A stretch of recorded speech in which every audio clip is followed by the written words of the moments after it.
Puji Tuhan, selamat pagi, salam sejahtera di dalam kasih Tuhan kita Yesus Kristus. Pagi ini saya akan mengajak saudara untuk membaca. Ya, saya jarang membaca, bukan jarang membaca, tapi maksudnya saya jarang mengupas sesuatu dari perjanjian lama ya. Bukan saya nggak suka perjanjian lama, tapi saya lebih suka memberikan berbicara tentang hari ini, gitu ya.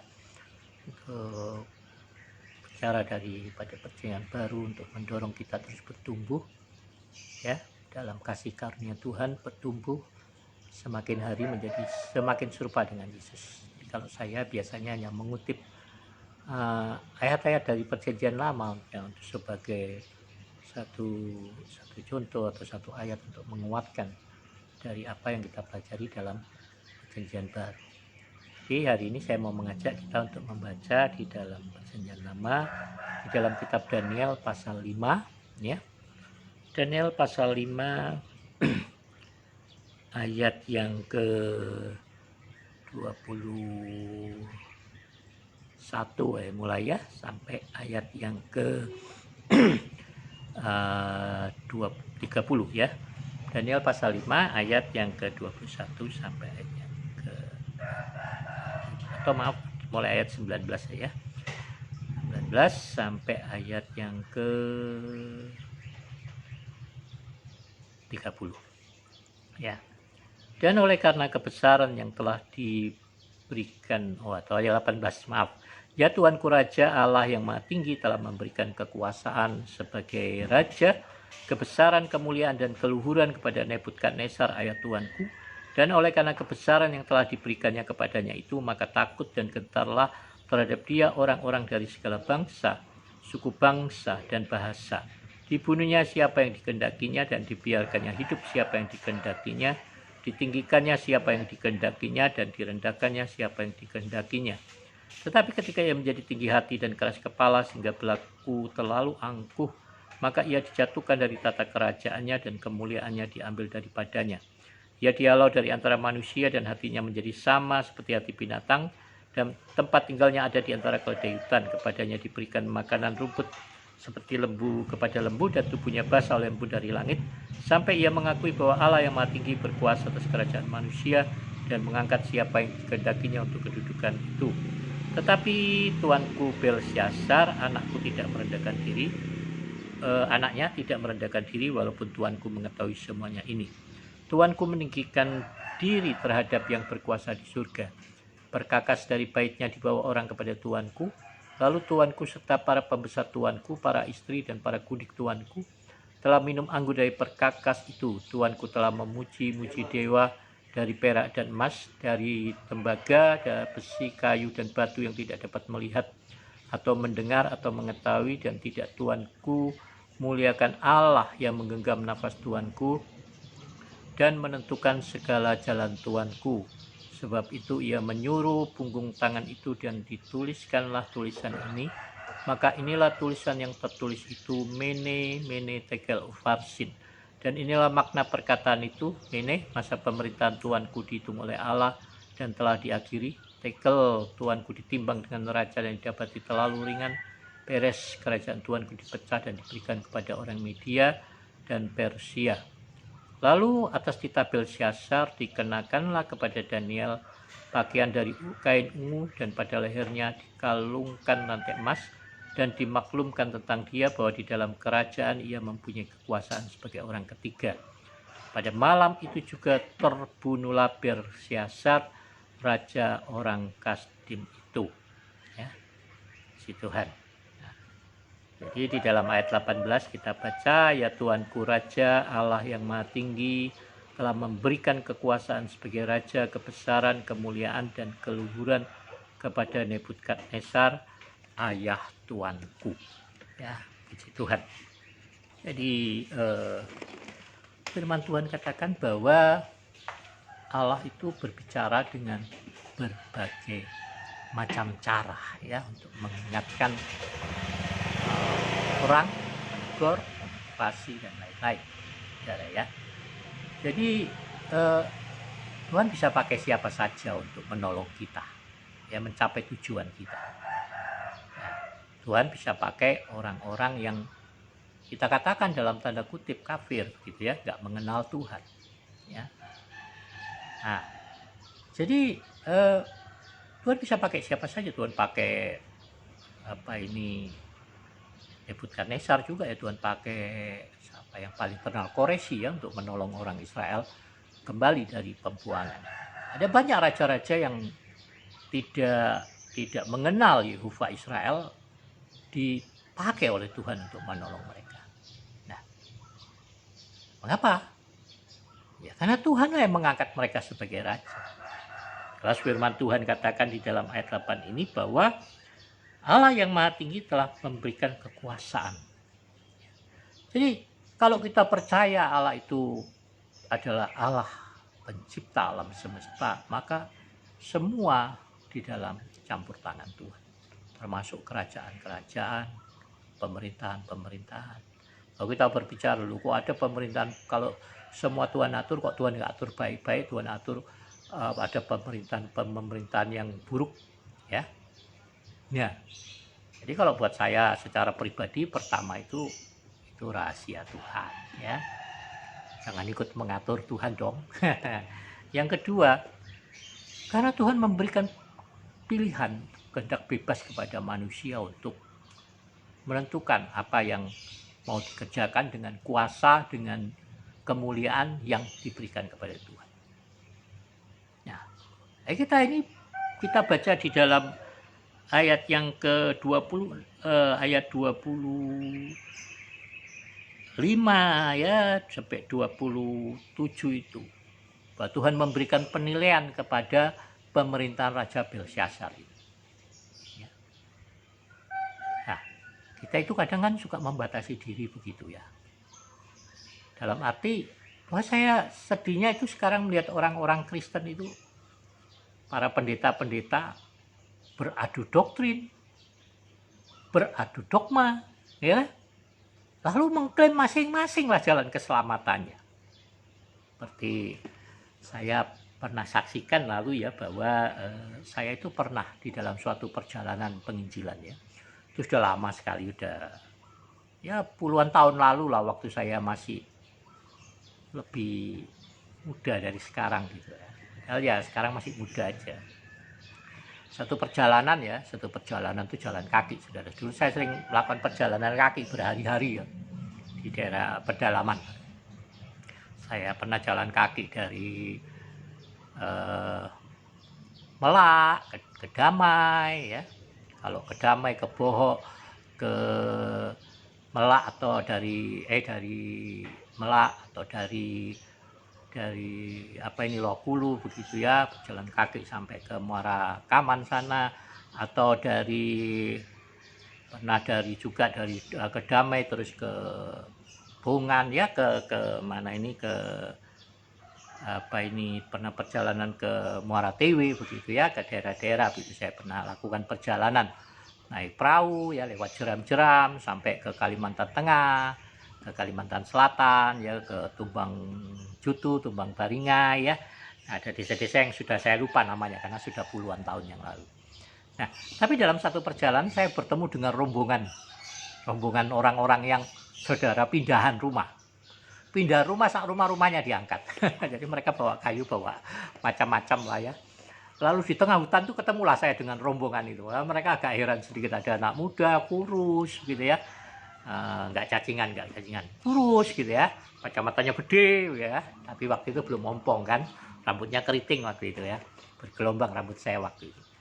Nah, jadi sama-sama lah mereka duduk di situ, saya ikut duduk di dekat mereka ya. Lalu mereka menawarkan orang-orang desa itu, kalau ketemu orang kan dia menawarkan makannya, menawarkan apa yang mereka punya, saudara ya. Lalu saya duduk dan berbicara kepada mereka.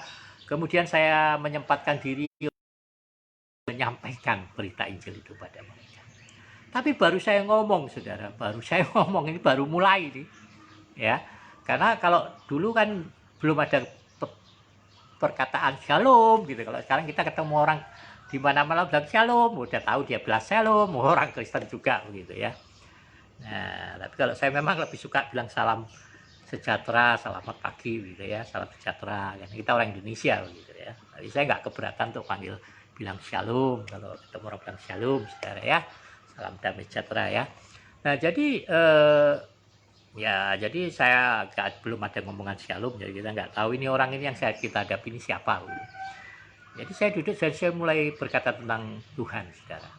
Nah saya belum ngomong banyak, orang itu langsung bilang begini, gak usah bicara begitu Pak, kami ini sudah punya agama. Saya kaget, saudara ya. Itu orang Dayak waktu itu, berapa puluh tahun yang lalu itu masih banyak yang animis kan waktu itu ya, saudara ya.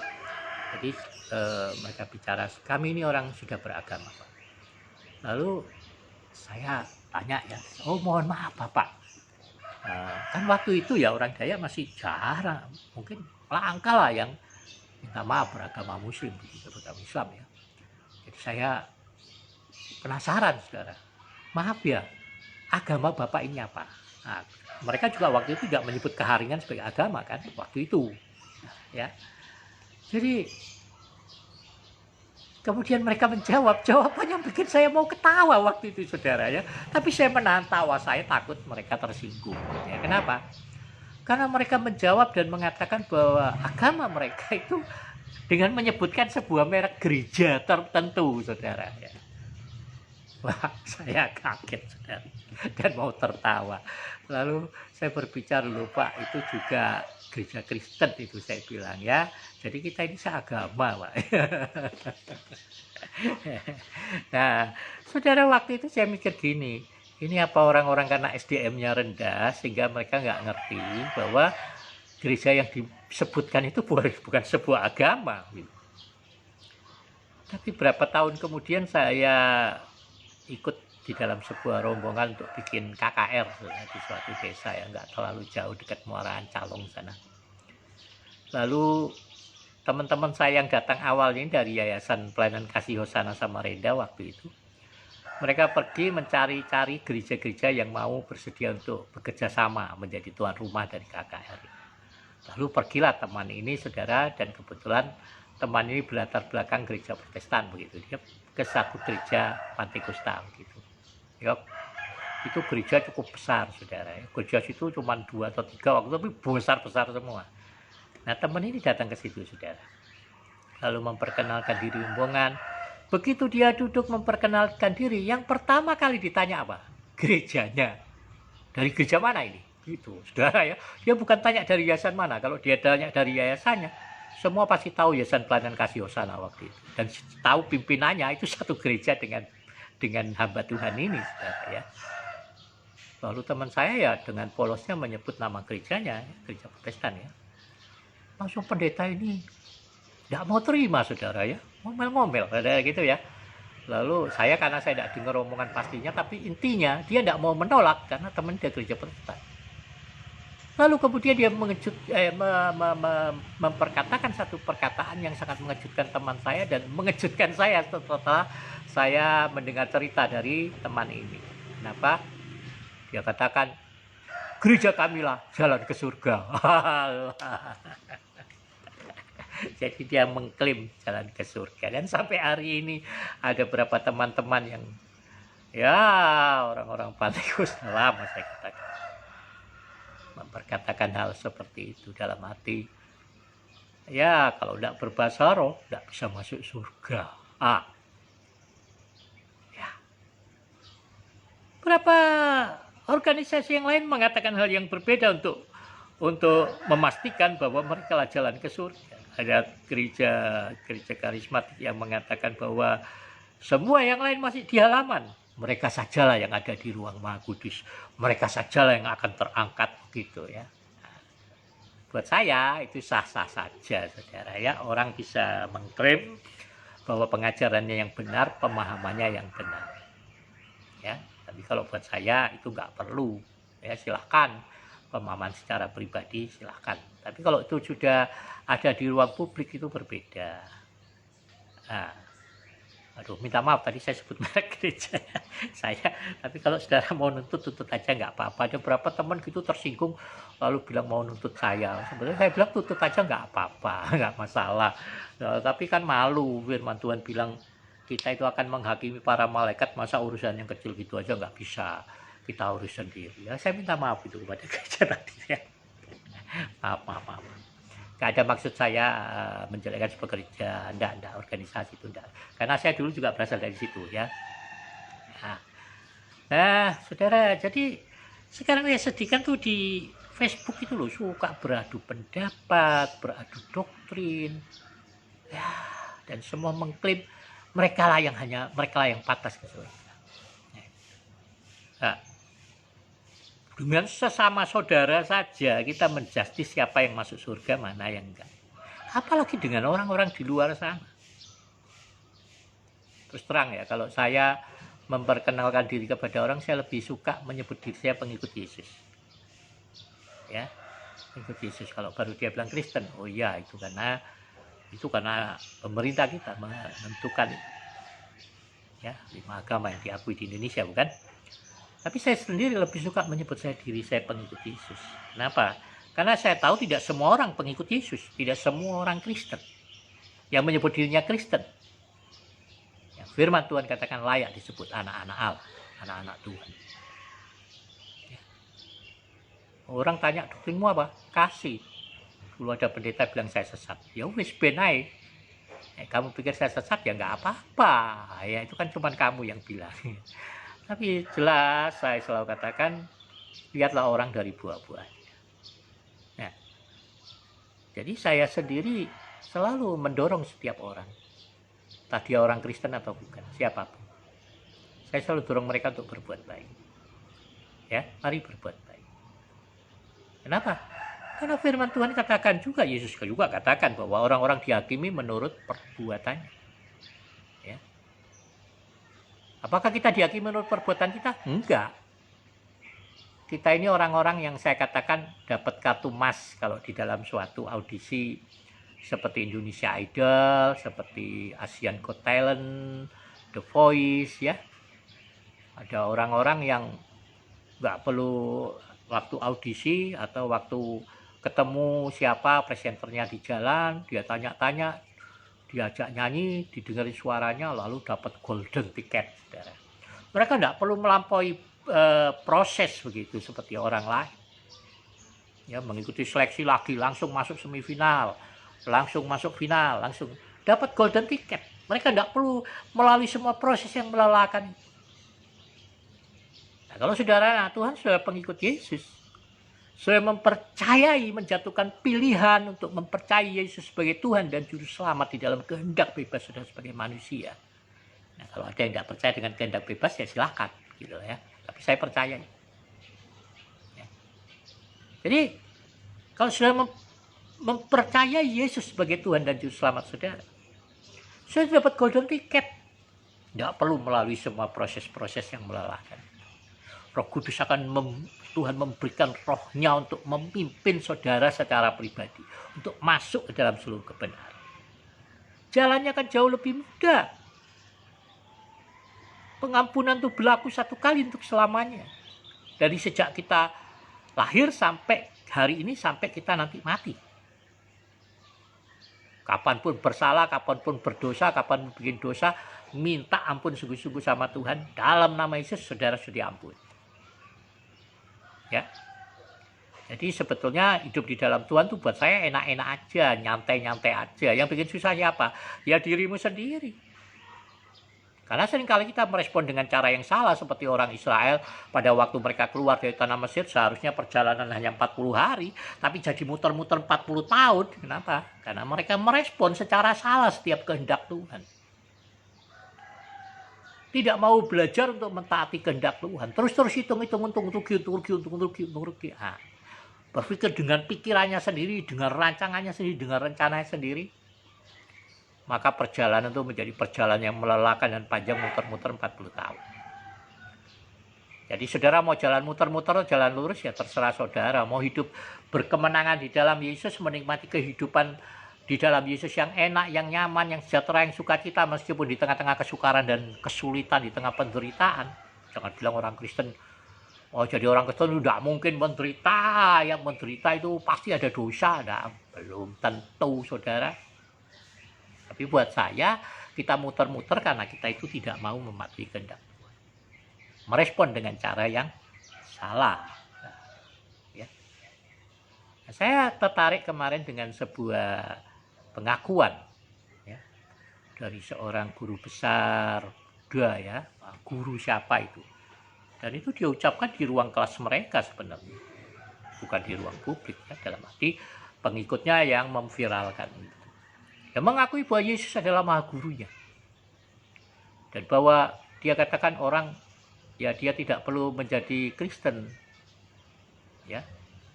Tapi dia merasakan, dia menikmati bagaimana kasih karunia Tuhan Yesus di dalam hidup. Dia melihat Yesus datang kepadanya. Apakah itu pengalaman yang nyata? Ya saya nggak tahu. Tapi saya percaya dia nggak berbohong dengan itu. Ya. Ya. Tapi menurut saya tetap dia tidak dapat golden ticket.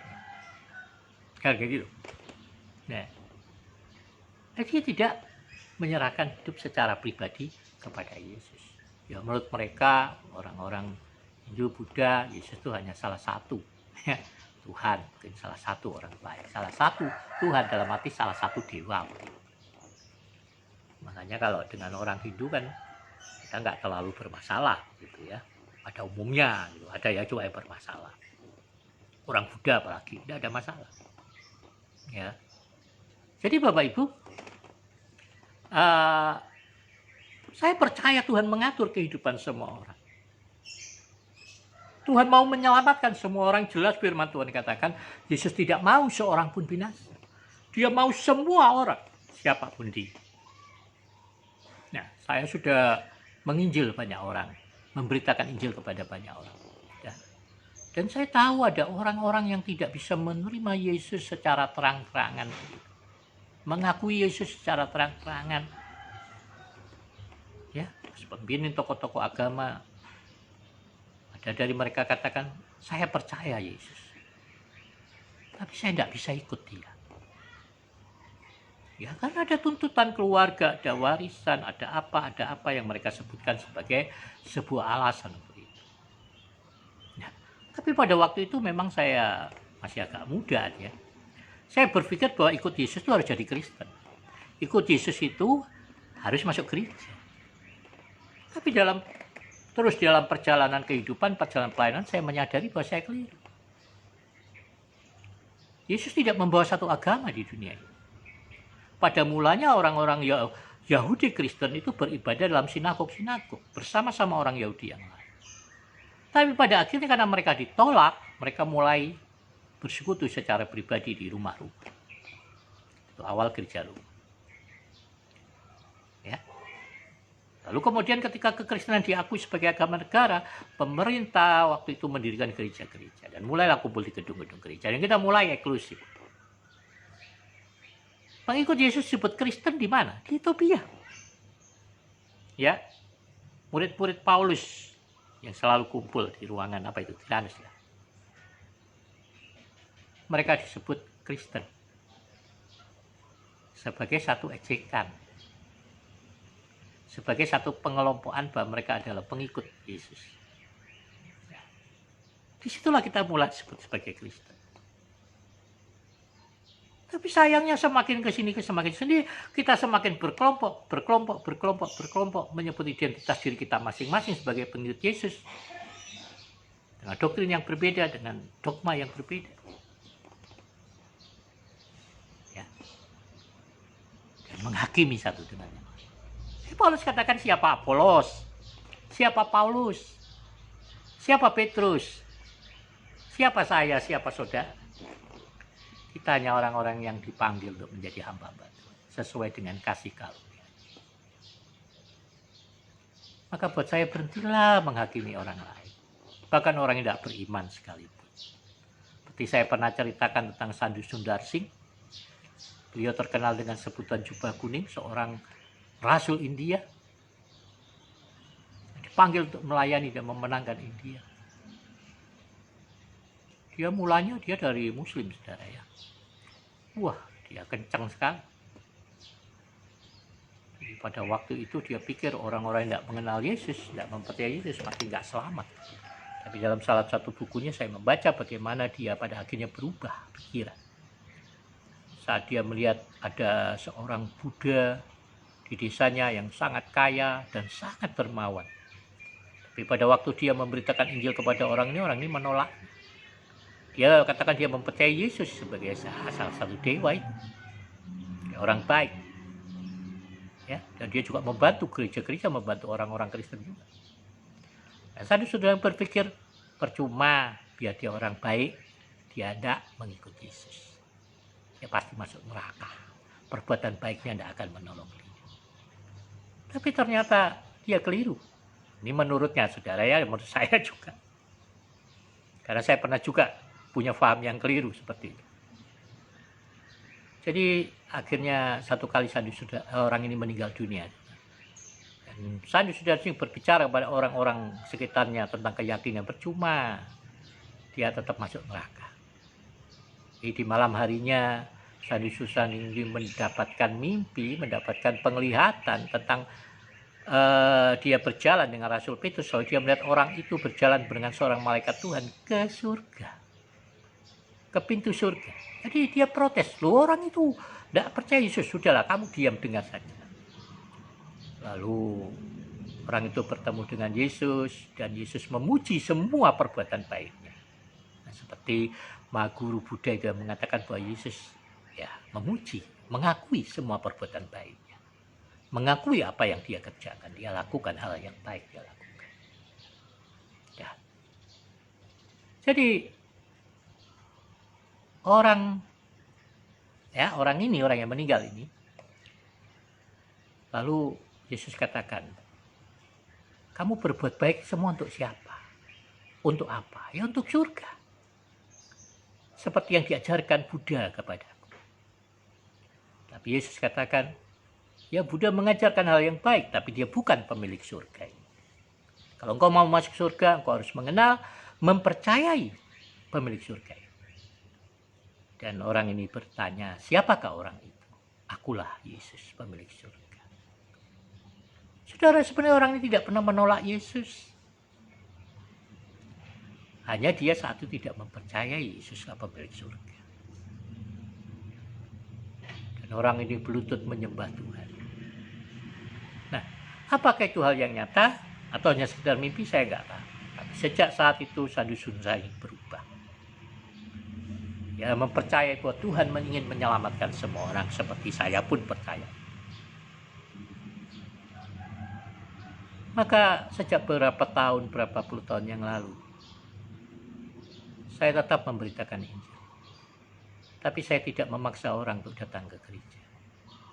Ketika orang datang ke gereja, bila itu sungguh-sungguh hati yang diubahkan, hati yang dipulihkan, bukan oleh karena saya yang bawa. Lima guru ini bilang, Yesus mengatakan kau tidak jauh dariku. Ya. Apakah itu fakta? Ya saya nggak tahu. Ya, itu penglihatannya sendiri. Nah, kan? Tapi setiap kita itu berperkara pribadi dengan Tuhan. Kan? Jadi kalau hari-hari ini ada orang yang meninggalkan Tuhan, seperti lagi viral nih si Agus Wiantotan, saya sebutkan namanya aja. Dia kan berteman sama saya juga. Ya dulu dia berasal dari Bontang, saudara. Anak muda di sini ya. Masa lalunya buruk, sangat buruk. Hidupnya penuh dengan banyak kepahitan. Ya, dia mengalami mujizat Tuhan, kasih karunia Tuhan di hadapan saya waktu itu. Dia berkelahi bawa parang, lawannya celurit, bantamannya bakbuk. Saya berteriak, Yesus, Yesus, Yesus. Lah saya di tengah-tengahnya masalahnya. Lalu datang tetangga bawa senjata, bawa macam-macam. Kedua orang ini saudara, ketika saya selesai berteriak, saya mendengar suara keras, buak gitu, buak. Dan kedua orang ini satu berlari ke selatan, satu berlari ke utara begitu. Lalu orang-orang datang dan bertanya, ada apa? Itu si Agus kelahi sama siapa itu? Anak pegawai di atas itu. Lalu mereka berpencar untuk mencari orang-orang ini, saudara. Dan senjata-senjata yang mereka pakai itu tergeletak di tanah. Saya mengambil celurit itu, saudara, lepas dari gagangnya. parang itu bengkok. Pasti menghantam sesuatu yang sangat keras. Lalu ketika kedua orang ini dibawa di hadapan saya, mereka semua kedua-duanya menangis gemetar. Kenapa? Karena mereka merasa telah membunuh lawan. Tapi tidak ada darah. Tidak ada darah. Dan kemudian tidak berapa lama kemudian oleh rekomendasi seorang hamba Tuhan, Saudara Agus ini pergi sekolah. Melayani di Bontang, merintis pelayanan di Galuh 24. Tapi kemudian tanpa sepengetahuan saya, dia menerima sebuah tawaran untuk pindah ke Sumbawa. Melayani di sana. Tapi ada hal-hal di sana, ada masalah-masalah. Saya tahu banyak hal dia tidak pernah mau selesaikan. Saya sudah mengingatkannya, menegurnya. Tapi dia tidak mau. Bahkan saat saya mencegahnya sebenarnya untuk ke Sumbawa. Karena saya bilang ini panggilan, pelayanan yang dia tinggalkan sampai hari ini, nggak ada orang yang ngurusi. Habis jemaat di sana. Padahal waktu itu, lumayan loh dia banyak memenangkan jiwa-jiwa. Ya. Tapi kemudian dia mulai mengutarakan sakit hatinya, kepahitannya di Facebook, menyerang hamba-hamba Tuhan, memperkatakan hal yang tidak pantas. Dan saya menelponnya, menegurnya, mengingatkannya. Tapi dia terus memelihara kebencian, kepahitan hati. Jadi kalau kemarin saya dengar, saya nggak lihat YouTube-nya, saya nggak mau ngapain. Saudara-saudara dengan melihat YouTube-nya sudah sedang menolongnya. Karena semakin banyak followernya, semakin banyak yang nge-like, semakin banyak yang melihat, saudara menambah pundi-pundi koceknya. Makanya saya nggak mau nonton. Ngapain juga saya memviralkannya? Saya heran tuh, orang-orang nonton gitu, terus viral-viralkan tuh apa? Lebih baik waktu saudara baca sekilas tuh nggak usah ditonton YouTube-nya. Saudara membantu pelayanannya kalau begitu. Karena dia mendapatkan uang dengan iklan-iklan yang masuk itu. Dari YouTube dia dapat uang, dan uang itu dia pakai untuk menyerang balik saudara begitu. Jadi untuk apa ditonton? Kalau buat saya hapus saja begitu. Tidak ada gunanya. Dan kemudian kalau sudah terima apa yang sudah lihat terus sudah mau ngapain? Kan buat saya bukan kita lebih baik berdoa untuknya. Dan kalau dia merasa masih lebih berkuasa, lebih ini sekarang, ya dia keliru sebenarnya. Kenapa? Ya kan tidak ada yang nuntut dia. Orang-orang Kristen ini kan paling sabar, paling murah hati ini pengikut Tuhan. Dihina, biar aja mengapa. Ya kan? Tanya aja Pak Widodo itu. Kita itu tidak sebelum sampai mencurahkan darah, orang bila menghina kita ya silakan. Ya, dia lalu waktu itu bilang, jangan marah Opa kalau bilang kafir. Saya loh tidak nonton kalau bilang kafir. Ya nggak apa-apa kafir, saya kafir yang berbahagia. Saya sering dibilang orang kafir, saya nggak masalah, saya memahami pemahaman mereka, pengajaran mereka. Jadi nggak masalah buat saya tetap berteman dengan beberapa dari teman yang suka bilang saya kafir. Nggak masalah buat saya. Ya tapi Saudara Agus ini lupa bahwa siapapun dari kita, bahkan anak istrinya, tidak pernah mengharapkan kematian. Saya terus berdoa untuk keselamatan, karena dia belajar dari apa yang dialami hari-hari. Tapi kalau udah mentok, ya itu urusan Tuhan, bukan urusan saya.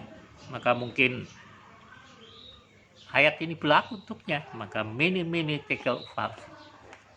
Tapi saya harap dia boleh, pada satu titik, dia boleh kembali kepada Yesus, pengharapan jiwa. Ya. Masa Tuhan mengatur semua orang. Ya kadang ada yang marah-marah, kesel, kenapa nggak mati-mati orang itu? Itu urusan Tuhan. Gak usah sudah ikut campur. Satu kali ada orang yang melempari gereja tempat saya beribadah ini. Dilempar batu, blang. Pas ibadah lempar batu, blang. Wah, ya itu pengurus gereja marah-marah, saudara. Nyari orang itu, berdiri di tembok nyari, nggak ada. Ya, saya pergi aja. Saya kasih tahu, tolong jangan melempar gereja waktu saya ibadah, waktu kami sedang ibadah Pak. Ya tolonglah, saya minta tolong. Minta maaf kalau mungkin ibadah kami mengganggu Bapak. Tapi Bapak perlu ketahui bahwa gereja ini sudah ada sebelum rumah-rumah Bapak ini ada. Jadi kamilah penghuni pertama, ini masih rawa-rawa, gereja ini sudah berdiri. Jadi saya mohon maaf. Ya kalau mengganggu, mohon maaf. Ya. Nah, saya aja tidak pernah terganggu dengan siaran ya dan subuh pagi-pagi yang kencang suaranya, saya tidak pernah terganggu. Nah ini kan suaranya nggak pakai apa kok Bapak terganggu. Tapi saya mohon maaf untuk ya. Oh dia saudara, dia bilang, oh bukan saya yang melempar, nggak tahu ini siapa ya, nggak tahu siapa, tapi tolong katakan sama yang melempar itu, saya mohon maaf kalau kami mengganggu. Lalu datang ini pengurus gereja, saudara, Bapak lu kok cuman ngomong gitu aja. Sudahlah, kamu kok ribut-ribut bener lo. Urusan itu sama orang tuh, sama Tuhan. Percayalah, nanti mati sendiri orangnya. Ya kemarin ada teman bilang gitu yang buang-buang sampah. Bahwa ini kok gitu Pak. Ke rumah, buang-buang sampah. Biarin nanti mati-mati sendiri. Lah iya kan mati-mati sendiri. Kalau udah tua ya mati sendiri, tidak tahu mati kan apa. Tapi itu urusan dia sama Tuhan, kita tidak usah urus, kita tidak perlu ngatur Tuhan bagaimana cara menghakimi seseorang, cara Tuhan menghukum seseorang. Tapi buat kita orang percaya, kita selalu Tuhan inginkan kita berlaku kasih, berbuat baik, mengupayakan pendamaian kalau pendamaian itu tergantung kepada kita. Tapi saya mendorong orang semua, orang siapapun untuk berbuat baik. Saya membantu secara pribadi ya, mensubsidi ya, panti asuhan muslim. Saya membantu beberapa teman-teman yang muslim, membiayai uang sekolah anak mereka, membantu kalau mereka sakit. Dan saya tidak pernah mengajak mereka untuk masuk gereja. Tapi saya selalu memperkenalkan diri saya pengikut Yesus. Yesus menginginkan kasihnya itu nyata di dalam diri kita sebagai orang-orang percaya. Jadi kalau saudara masih mau menyebut diri saudara sebagai Kristen dengan atribut gereja tertentu, mengagung-agungkan gereja saudara, ya silahkan, monggo-monggo aja, nggak masalah. Tapi mari jadilah pengikut Yesus yang baik. Ingat, Tuhan menciptakan kita untuk berbuat baik, dan Tuhan mau kita tinggal di dalam. Kita katakan kita orang benar, dan orang-orang di luar sana nggak benar. Tapi kenapa orang-orang nggak benar tuh lebih banyak berbuat kebaikan, lebih bisa berbuat baik bagi kita daripada kita kepada mereka? Ya, sebuah pertanyaan. Seperti saudara Agus Wianto ini, saya katakan kepada dia waktu itu, kalau kamu mendapatkan pencerahan, saya berharap kamu menjadi orang muslim yang baik seperti orang-orang yang saya kenal, seperti Gus Dur, Gus Mus, dan beberapa teman-teman Pak Hatta Setiawan. Nah, itu banyak orang-orang muslim yang saya Pak Edi Prabowo itu teman-teman saya itu baik. Ya. Tapi kalau dia mengambil jalan yang berbeda untuk cepat populer, ya silakan. Itu haknya dia, urusannya dia. Memang mulai saat itu saya tidak pernah lagi berbicara dengan dia. Nah, saya lihat kalau saya berbicara dia putar balik di videonya, di YouTube-nya ya, mungkin dia harapannya saya nonton, tapi saya tidak pernah nonton kok, sama sekali tidak pernah nonton. Tidak ada gunanya buat saya. Jadi buat tidak ada gunanya, bukan saudara juga nonton tuh apa? Sudah tambah marah, tambah emosi. Sudah gitu sudah bagi-bagi lagi, ada berapa yang bagi YouTube-nya sama saya tidak mau nonton. Siaran saudara saya, siaran saya saja banyak yang nggak mau nonton. Anak-anak Tuhan itu saya perhatikan. Jemaat aja berapa yang nonton, sedikit aja. Nggak masalah buat saya. Nah, saya juga cuman herannya, kok hal gitu lebih suka saudara viralkan daripada saudara viralkan video ini begitu. Ya loh, nggak masalah. Tapi kalau ada kata saudara Agus Wianto menelpon saya akan persilakan, kalau dia mau bunuh saya datang aja ke Bontang. Saya siap untuk itu. Ya. Karena mempersembahkan diri sebagai korban, kalau itu bisa menyelamatkan hidupnya, saya akan senang sekali melakukannya. Ya. Kalau itu bisa meredam kebenciannya, kalau itu bisa membuat dia mengampuni orang-orang yang melukai hati, saya akan senang melakukannya. Ya. Ya. Jadi mari Bapak Ibu Saudara, mari kita berbuat baik pada semua orang. Seperti yang saya ceritakan kemarin, bagaimana Tuhan memperdamaikan saya dengan orang yang berniat untuk membunuh saya. Ketika saya melakukan kebaikan untuknya, tanpa saya tahu bahwa orang di mana saya sedang menabur kebaikan ini sudah sedang dan sudah berencana untuk membunuh saya. Tuhan bisa mereka-rekakan semua perkara yang jahat yang direka-rekakan oleh iblis, oleh orang-orang siapapun kepada kita. Tuhan akan ubah itu menjadi perkara-perkara kebaikan dalam hidup kita. Jadi ingat, jangan membalas kejahatan dengan kejahatan. Jangan membalas aniaya dengan aniaya. Jangan membalas caci dengan maki. Tapi berkatilah, berdoalah bagi mereka yang menghina kamu, berkati dan jangan mengutuk. Lakukan terus hal yang baik. Dan Tuhan akan menolong saudara untuk mampu melakukannya. Tuhan, selamat pagi. Tuhan Yesus memberkati kita. Sampai bertemu esok hari, di hari Jumat ya. Tuhan Yesus memberkati semuanya. Dan saya percaya Roh Kudus akan menuntun, memimpin saudara, sehingga kemanapun saudara pergi, saudara akan beruntung. Setiap usaha pekerjaan saudara akan berhasil. Dan semua apa yang saudara jamah boleh menjadi berkat. Salam sehat.